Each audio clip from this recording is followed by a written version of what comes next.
It's time for Northwestern Outdoors Radio, the award-winning broadcast covering fishing, hunting, and outdoor recreation throughout the Great Northwest. Northwestern Outdoors is brought to you every week by Max Lure Company, producing a legacy of innovation since 1969, by Sportsman's Warehouse, America's premier outfitter, and by Loophole, America's optical authority. Also sponsoring the show every week is Shiloh Inn & Suites, offering affordable excellence throughout the West. Mardon Resort, the place to fish and hunt in eastern Washington, and the Wallowa County Chamber of Commerce, where nature is on display in Northeast Oregon all year long. And now, let's head into the field with your host, John Cruz. Welcome to the show. Summertime's here, and I'll tell you what, I've got trout fishing on the brain. I just want to go stand in a clear running stream, cast a Mepps or Blue Fox spinner, or maybe poorly cast a fly, and see if I can get a rainbow trout or a cutthroat, or maybe if I'm even lucky, a brown trout to bite. Have you ever had a chance to fish the Owyhee River? It's about as far in eastern Oregon as you can go, but I'll tell you what, it's a nice little stream with great views of red rock in the canyons,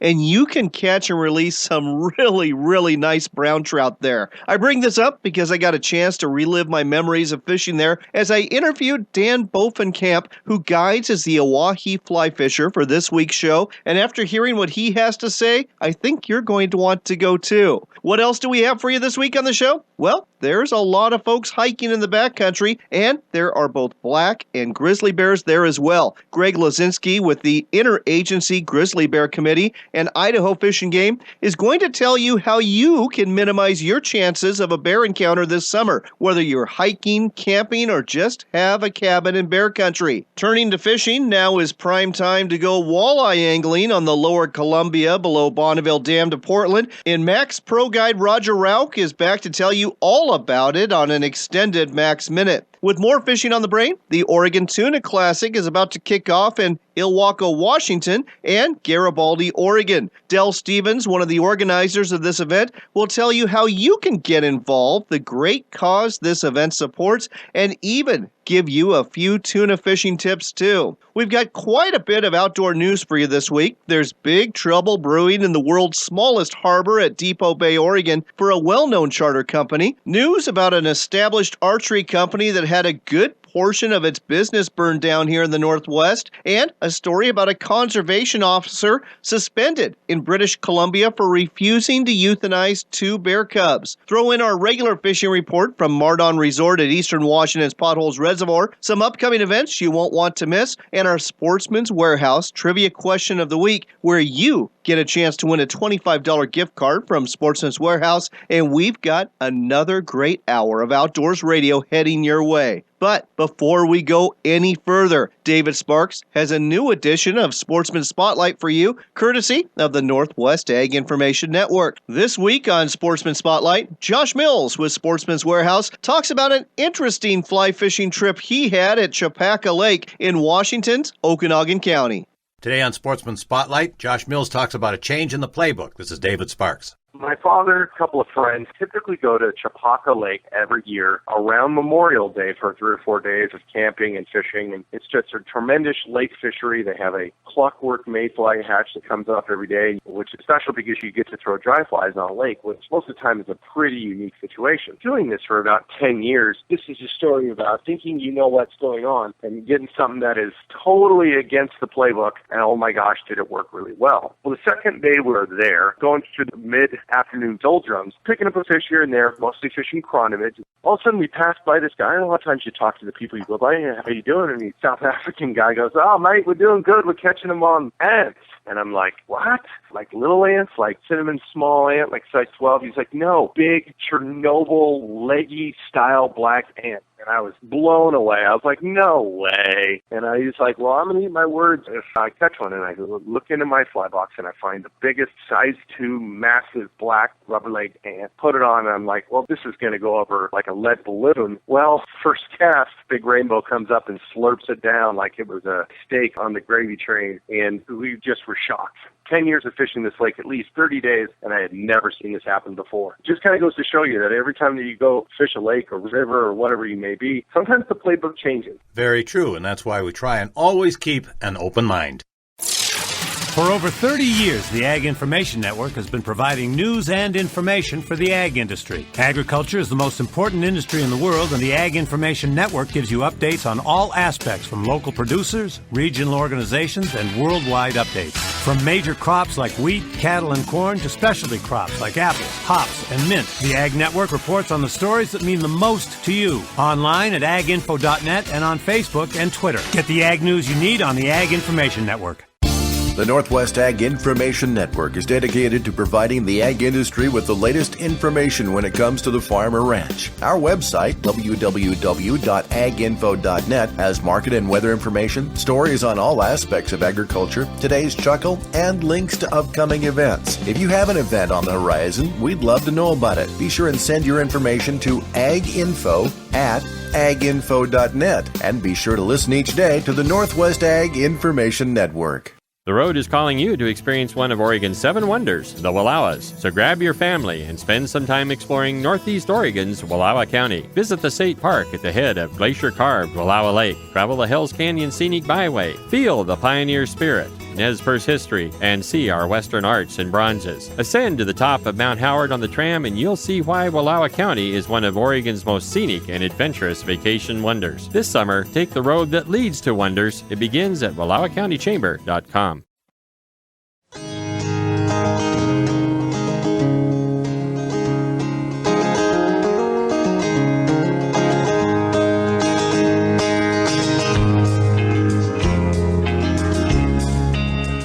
Welcome back to Northwestern Outdoors Radio. It's summertime. People are out in the woods. They're hiking, they're recreating, and they're running across bears. With us here to tell us about bear encounters that may be on the rise this summer is Greg Lazinski with the Interagency Grizzly Bear Committee and Idaho Fish and Game. Greg, welcome to the show.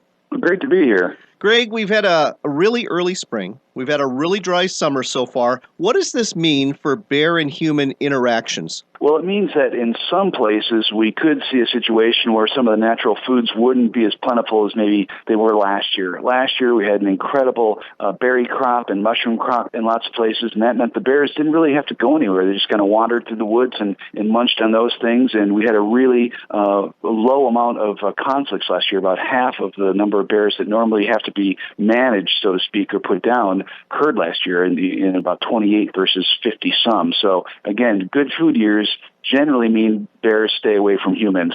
When we have years when foods might not be as available, then you have the potential for bears to start looking a little bit farther afield. And if they come across something that's not natural but smells interesting or tastes interesting, they're definitely going to go after it. So that just means that we as humans, whether we're camping or living in areas where there's bears, whether they're black or grizzly bear, need to be thinking about what we do so we don't have problems with bears. Well, let's go ahead and break down the different things that people can do depending on their situation. I guess we'll start with the people who actually live in places that are prone to visits from bears. You know, how do you bear-proof your home or your cabin?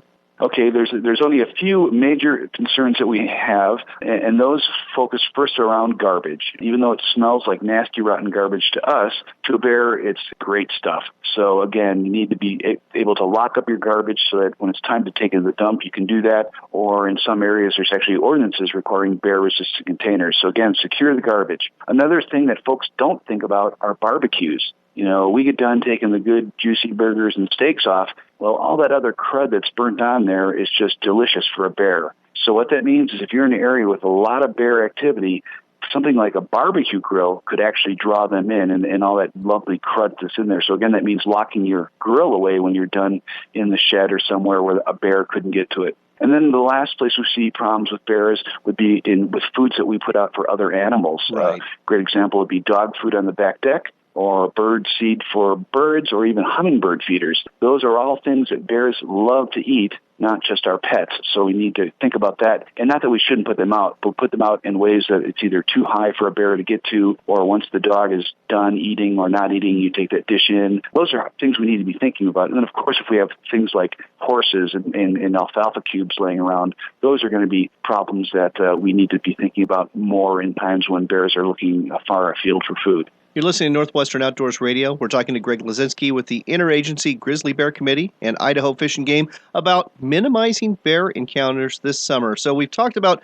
what people can do that have a home or a cabin in these areas. What about campers? What about people that are heading out to the campground? What about people that are backpacking into the backcountry and they're out by the lake, they're out by a stream, they set up camp? What can they do to make their campsite less inviting for a bear?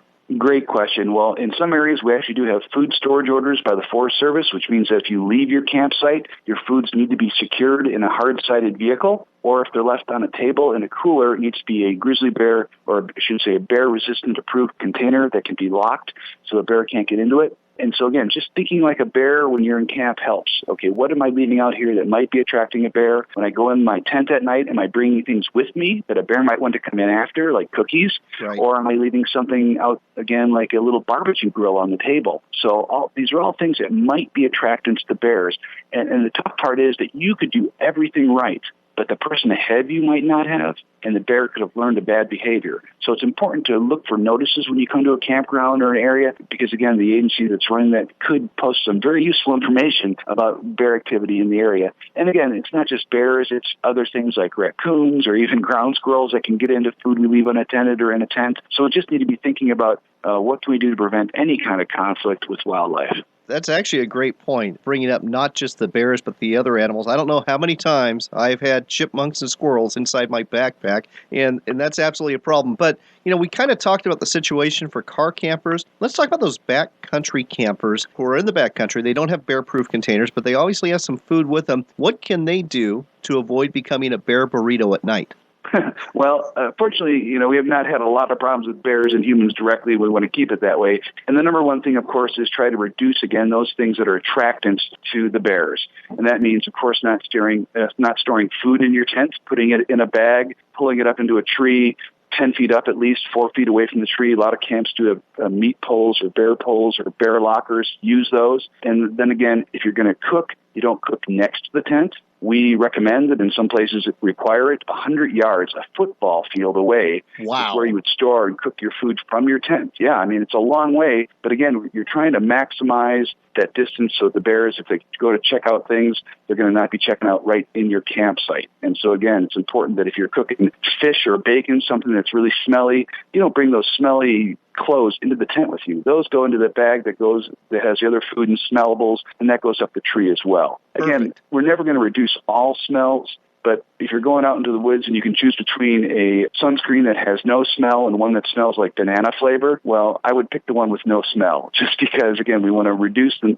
smells that are out there that could potentially attract a bear. Okay, this is great stuff. Again, folks, you're listening to Northwestern Outdoors Radio. We're talking about tips that will help you not become a bear burrito the next time you go camping in your tent. Let's talk about something you mentioned there, keeping that bag 10 feet up in a tree, 4 feet away. Mm-hmm. People see bears, especially these big full-grown bears, and I don't think a lot of people realize they're good tree climbers, aren't they? All black bears are great tree climbers, and grizzly bears are even better than people realize. So again, it is important to get that bag way up there and way out. And again, if there's any kind of storage lockers available, or even a vehicle, lock it in there. Again, if you're car camping, but if you're backpacking, there are new containers that are out there that are backpack containers, and they are required in some of our national parks. And these are, again, very space-age molded kind of polymers that are lightweight and have been tested against bears, and the bears can't get into them. So you put your food in these containers, crank them tight, and then you put them up a tree. And that way, even if the bear does get down that bag, they still don't get to your stuff. And when I say about your stuff, I don't mean just, again, food and other smellables, but even garbage. People need to realize that the garbage, again, is an attractant. Don't burn the garbage because that just broadcasts the smell. You really need to just compact that garbage and secure it and keep it away from the bears. We're starting to run low on time, Greg, but one other thing I want to touch on here is minimizing encounters while you're hiking, while you're on the trail. Mm-hmm. I mean, every year you hear about that hiker that rounds the bend and they find themselves between a sow and her cubs. What can you do to not put yourself in that situation? Well, the number one thing is you make noise. When we're hunting, we're trying to be quiet. When we're hiking, we don't need to be as quiet. So again, make some noise, whether it's talking, singing, laughing, or even people joke about the bells. But again, the bell is just a way of alerting the animal that you're coming. Surprise is the number one problem we have.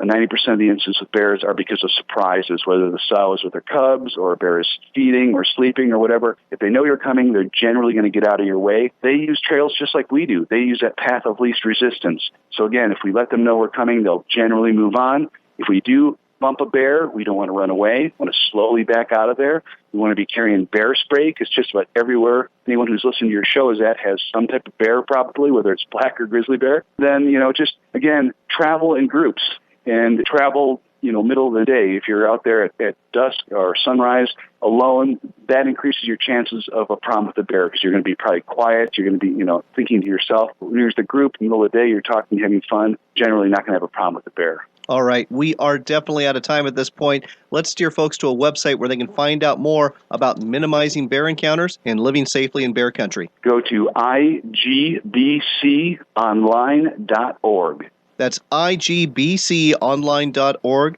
for the Interagency Grizzly Bear Committee. Greg, thanks for telling us all about this on Northwestern Outdoors Radio. Thanks so much.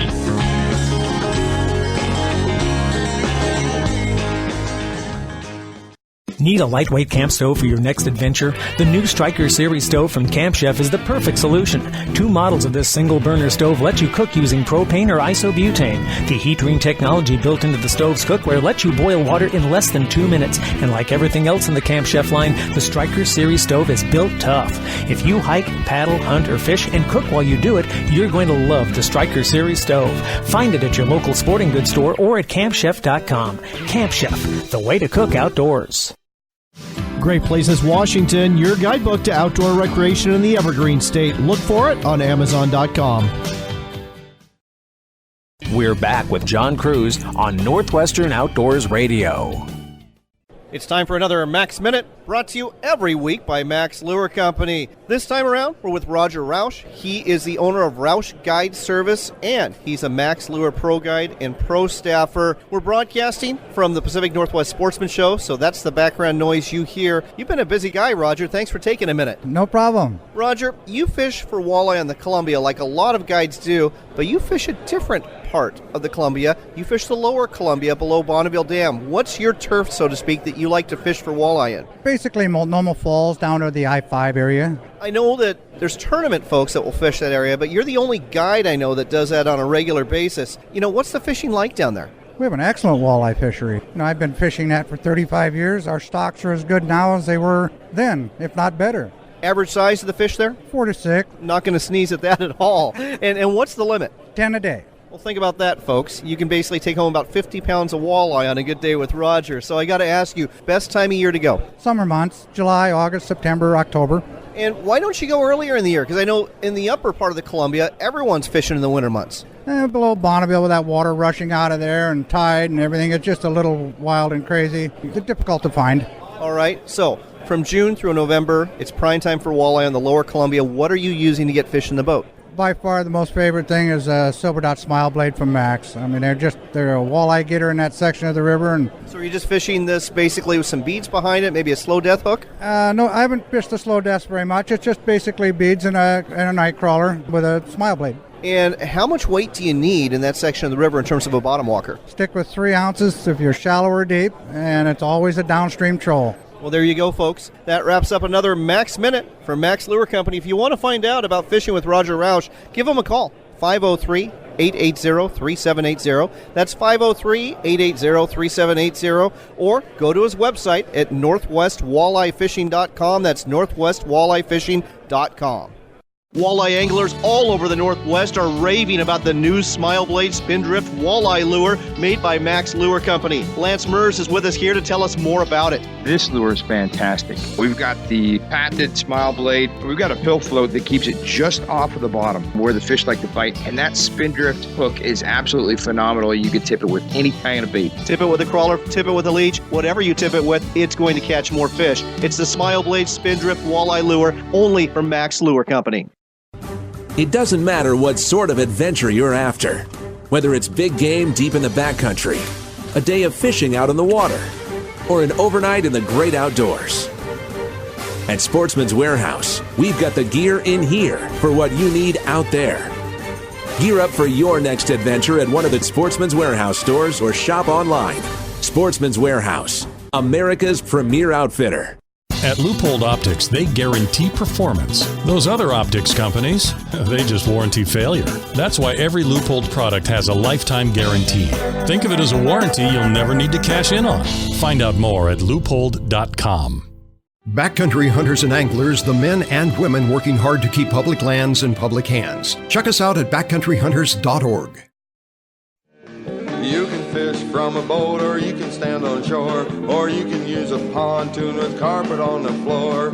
You can sit upon a dock or wait out. You're back with Northwestern Outdoors Radio. It's time to talk tuna. It's time to talk about the Oregon Tuna Classic. With us here to tell us more about it, Del Stevens. He is the skipper of the fishing vessel Tuna Dog. Del, welcome back to the show. Hey, how are you? Del, doing great. The Oregon Tuna Classic. It's already time for it again. I always think of the Oregon Tuna Classic as basically fishing for a good cause. Tell our listeners more about it. You bet. Yeah, started 11 years ago, and today tuna fishermen are running offshore out to their favorite fishing hole and catching as many tuna as they can and picking the 5 heaviest out of those, turning them in to be weighed for the competition side of it, and then those are then donated to the local food banks up and down the Oregon and Washington coast. I think it's just fantastic. I've never heard of another fishing competition where this sort of thing happens. How much tuna did you donate to food banks in Oregon and Washington last year through the Oregon Tuna Classic?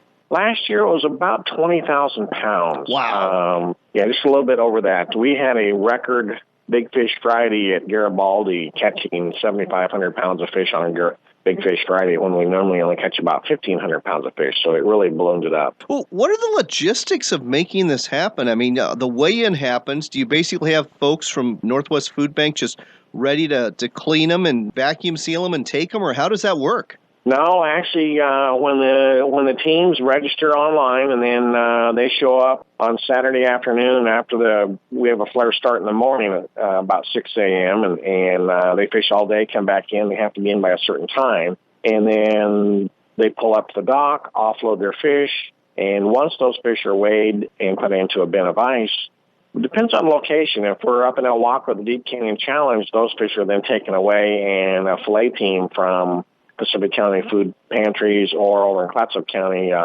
those guys will cut those up and wrap them. But down in Garibaldi, those fish will get stored, and over the preceding month or two, they'll be canned. Oh. And distributed as canned tuna to the food banks. Oh, fantastic. Well, let's talk about these two tournaments. I guess the first one is the Deep Canyon Classic out of El Waco. When is that taking place? Give us some details about it. You bet. Deep Canyon Challenge is August 7th and 8th in El Waco, and Big Fish Friday is an optional day for people that want to play and in a side pot, and then also they take the opportunity to go out and scout out where they want to fish. Sure. For Saturday. We have a captain's meeting Friday night, and there's a big social in the tent, and then Saturday morning, roll call starts about 5:30 in the morning as boats progress out to a starting area that we've designated a couple of miles offshore and just south of the South Jetty. Once we have roll call complete, I typically do a 10-second countdown and tell the Coast Guard to shoot the flare. And we have given them a parachute flare that shoots 1,000 feet in the air. And nice. Yeah, people will pin the throttles to the stops, and testosterone kicks in, all that pent up, and boats will leap out of the water a couple of times before they beat their crews up just a little bit, and they pull the throttles back and run at a more reasonable rate across the ocean. How far out are they finding the tuna usually in August off El Waco, Astoria? Generally in August, the 1st of August, they'll still be 40 to 50 miles out. Right now they're a little over 50 miles out. Okay, so that's the one in El Waco. Let's talk about the one in Garibaldi. When's that one taking place? The Oregon Tuna Classic is August 21st and 22nd in Garibaldi, and that is our season finale. And there will be, in both of these events, there will be between 600 and 700 people in the tent on Saturday night for the live auction. Wow. And, we have a big ticket raffle, with some really nice items. We have a big live auction with some really nice items, things like a bone fishing trip for two to the Bahamas. FLIR donates one of their Ocean Scout handheld devices that's about $3,000. Oh, geez. So, and I guess it's yeah. important to note, you don't have to be competing in terms of out in a boat and fishing to take part in this auction that's raising money, do you?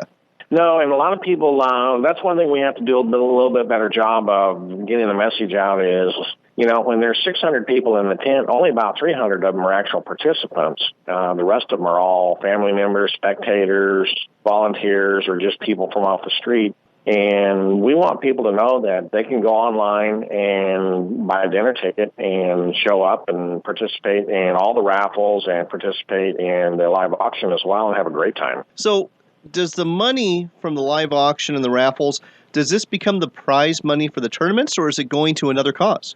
No, actually what happens is the monies that's generated in these tournaments at the live auctions and ticket raffles, they'll help cover some of the expenses, but most of that then goes to the Oregon Food Bank as a cash donation. Del, I love this, fishing for a good cause. How much money are you donating to the food bank in terms of the proceeds from the auction? Well, it varies from year to year. 1 year we gave them as much as $45,000. Wow. The last couple of years we haven't given them near as much, partly because our expenses have gone up, and we are trying to raise more sponsorship monies, and we're also trying to get the communities where we're at a little bit more involved, and with the help of sponsoring the tent and some of the things that the expenses are going up. And actually we're seeing some progress on that too, so. Great news. Folks, you're listening to Northwestern Outdoors Radio. We're talking to Del Stevens about the Oregon Tuna Classic, truly fishing for a good cause, helping out food banks up and down the Oregon and Washington coast. Let's get into the nitty-gritty of tuna fishing in terms of how you go about doing it, you know, not on a charter boat, but basically on a sport fishing boat. You head 40, 50 miles out there, and what happens next? How do you actually do tuna fishing? It's something I'm not familiar with. Well, 50% of catching albacore is finding them. You know, a lot of people don't realize how much effort they need to put into getting good at finding them. And when you're running offshore, you're looking for 58, kind of 58.5 degree water temperature. And once you find that, then you're looking for a significant water temperature jump of like half a degree within about quarter to half a mile. And if you see that, you want to stop and fish that temperature break. Or if you're running in green water and all of a sudden you see a blue water, you transition to blue water. Where that green water, blue water transition is a really good place to fish. The green water has higher plankton count, which relates to more bait. And albacore just love to eat, and they'll move back and forth between that blue water and green water and feeding. So let's talk about lures, bait, that sort of thing.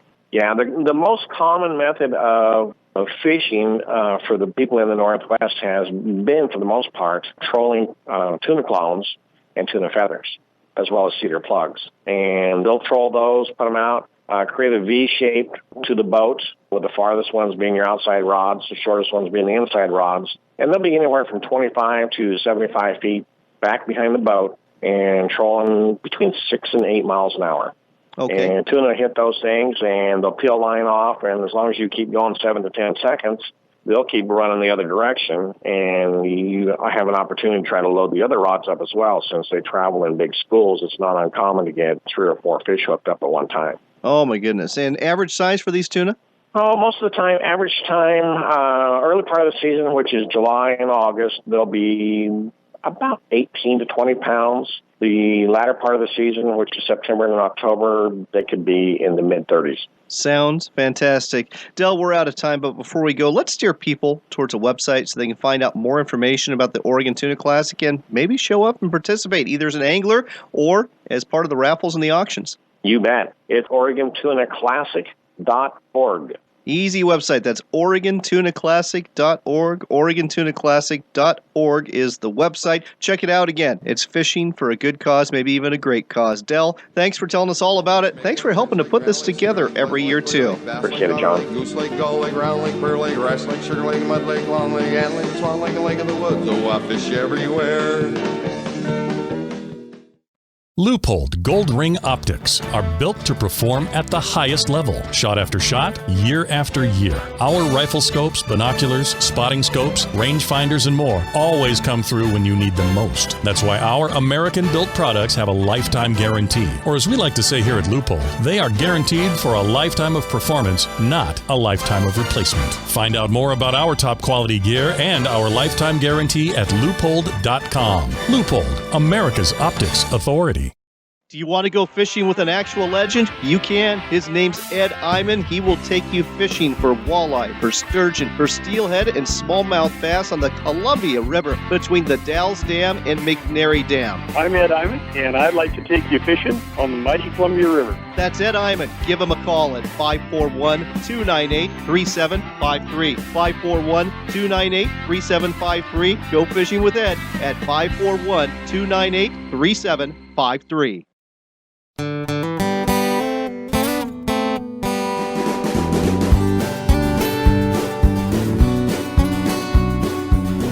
You're back with Northwestern Outdoors Radio, and it's time again for news and reports from Mardon Resort at Eastern Washington's Potholes Reservoir. Walleye anglers are continuing to enjoy a good bite on Potholes Reservoir. Best bite is in the early morning or late in the afternoon. Try trolling either a max double whammy with some crawlers or maybe a slow death hook rig there, or troll a crankbait in about 10 feet of water near the shallow weed line that's adjacent to drop-offs that go 15 to 20 feet deep. Bass anglers have also been doing great.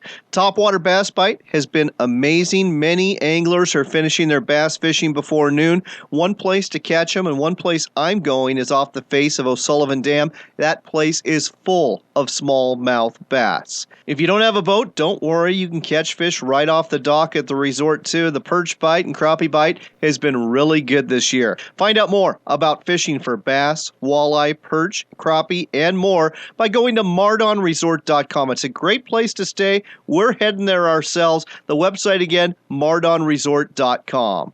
Next on Northwestern Outdoors Radio, we're heading to the Owyhee River along the border of eastern Oregon and western Idaho for a fishing report. With us here is Dan Bovenkamp. He is the Owyhee fly fisher. He guides out there. Dan, how's the fishing been? Well, John, it's been really, really good. We had a record-tying 9 straight days over 100 degrees here just, at the end of June and into the first couple days of July, and it was surprisingly good because you never really know when you're over 100 degrees for 9-10 days what that does to the hatch. Oh yeah. This time of year, it's a really interesting fishery. It's very hatch specific. Well, let's talk a little bit about this river. It's beautiful country if you haven't been down there, folks. And you got brown trout, you got rainbow trout. Are you basically fishing below the reservoir, below the dam for about a 10-mile stretch? Yeah, totally below the dam. It's actually about 12 miles, probably 98% brown trout now. Oh, wow. Okay. All right. Yeah. And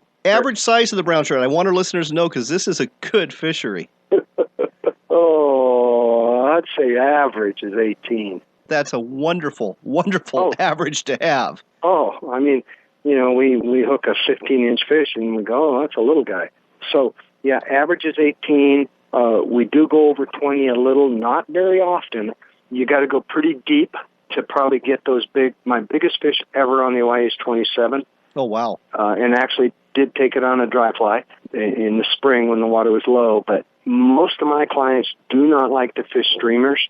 The thing about the Owyhee is it's walk and wade, so people probably need to know that. Normal flow is 250 cubic feet, and this year, because of the drought, we're at about 170, so it is a little lower, but it's still cold, about 52 degrees, and fishing very, very well. Is that we see probably at least 80% of the fish we catch, we see before we catch. Nice. So we usually aren't fishing an indicator with a split shot 6 feet down and a couple of nymphs. We are fishing dry fly dropper, dry flies, that type of thing. So I think that's why so many of my folks keep coming back, is they just it's almost hunting.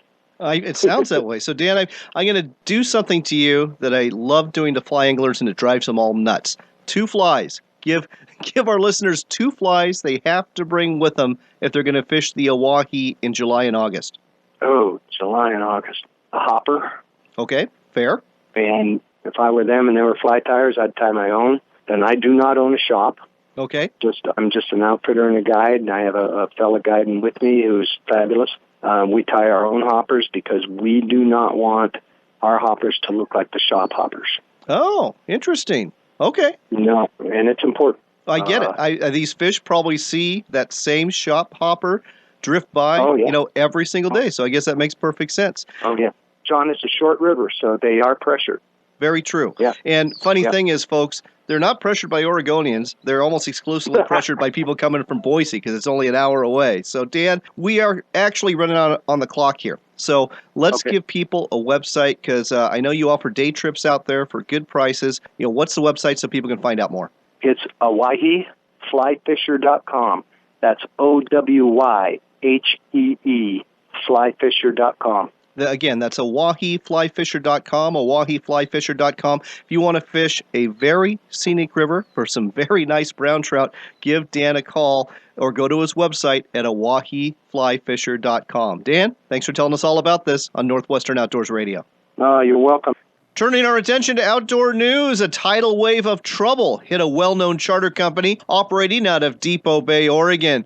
Oregon State Police arrested the owners of Tradewind Charters with offices on Highway 101, and they also arrested the skippers of several of their boats this month after a lengthy racketeering investigation. Their crime? Charging clients for one-day licenses and then not actually buying the licenses from the Oregon Department of Fish and Wildlife. That's right. Thousands of anglers have paid some $16 or more for a one-day license, and the folks at Tradewind Charters allegedly pocketed the money, just gave them a receipt instead. This isn't a one-time thing either. Oregon State Police report this has been going on for at least 3 years, between March of 2012 to March of this year. The 10 people arrested from Tradewind Charters were booked and released from the Lincoln County Jail and are awaiting trial. We put a call into the business seeking their side of the story, but we were unable to get beyond an automated message. Meanwhile, for the moment at least, Tradewind Charters remains open for business. Heading over to Southeast Washington, Martin Archery is down but not out following a July 8th fire that destroyed the company's machine shop where their bows are manufactured in Walla Walla. The destruction of the 17,000-foot shop is a big setback for a company that has worked hard to rebuild their brand name in the archery industry over the past few years. However, according to an article in the Union Bulletin out of Walla Walla, Martin Archery will rebuild and remain in business. Martin Archery President Tracy Reif says, while it will temporarily impact current production, it will not impact our future business, especially our much-anticipated 2016 product line. To the men and women who work there, I would say, hang in there. I know all of us in the outdoors industry are hoping and praying for the best for you right now. And finally, Bryce Casavant is a gutsy conservation officer out of British Columbia who is paying a heavy price for not killing 2 bear cubs in Port Hardy. Casavant was directed to kill the bear cubs and their mother after a resident reported the bears had broken into his freezer and raided garbage from his home on several occasions over a week-long period. Officer Casavant responded and put down the sow. However, he discovered the 2 cubs, only 2 months old each, had not been inside the house or eating the garbage. So he refused the direct order from his boss to kill them, opting instead to turn them over to a local animal shelter. Casavant was immediately suspended and his job is in jeopardy. However, the story hit the wires in Canada and even in the United Kingdom. An online petition is asking he be reinstated, and over 40,000 people have signed it. Several celebrities are also weighing in, asking for the same thing. I'm not a big fan of disobeying orders, but the words of Officer Casavant to his boss, made clear in a leaked email, say this: "My duties as a law enforcement officer do not include the needless destruction of a baby animal that can be rehabilitated." Officer Casavant, I'm hoping you're back in the field soon. I think we need more people like you out there. Next on Northwestern Outdoors, we've got some interesting upcoming events for you, and we've also got our Sportsman's Warehouse Trivia Question of the Week, your chance to win a $25 gift card from Sportsman's Warehouse.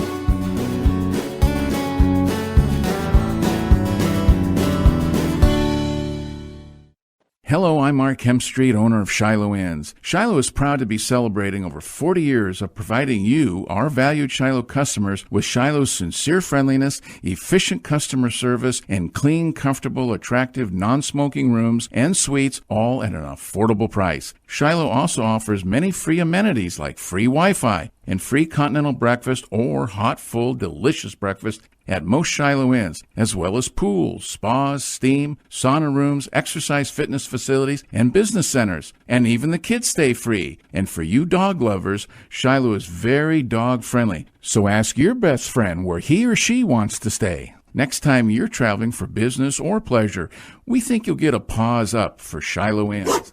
For reservations, call 1-800-222-2244 or visit our website at shilohins.com. Shiloh Inns, affordable excellence. American family owned and proud of it. It doesn't matter what sort of adventure you're after. Whether it's big game deep in the backcountry, a day of fishing out on the water, or an overnight in the great outdoors. At Sportsman's Warehouse, we've got the gear in here for what you need out there. Gear up for your next adventure at one of the Sportsman's Warehouse stores or shop online. Sportsman's Warehouse, America's premier outfitter. At Loophole Optics, they guarantee performance. Those other optics companies, they just warranty failure. That's why every Loophole product has a lifetime guarantee. Think of it as a warranty you'll never need to cash in on. Find out more at loophole.com. We're back with one last cast from John Cruz on Northwestern Outdoors Radio. Let's run through some upcoming events together. Montana Fish, Wildlife, and Parks Becoming an Outdoors Woman program is sponsoring a kayak and camping class August 8th and 9th on the Clark Fork River. Participants will paddle from the Big Eddy Fishing Access Site to St. Regis with an overnight camp at the Slowway Campground. You have to be 18 years of age or older and provide your own kayak, life jacket, and camping gear. There is a $60 fee, but it includes 3 meals and transportation of your camping gear. Participants should have some kayaking experience. Meanwhile, in southeastern Idaho, you can become a wildivore. It's a program for the true beginning adult hunter who has little or no experience with hunting and does not have an experienced mentor to help him or her through this.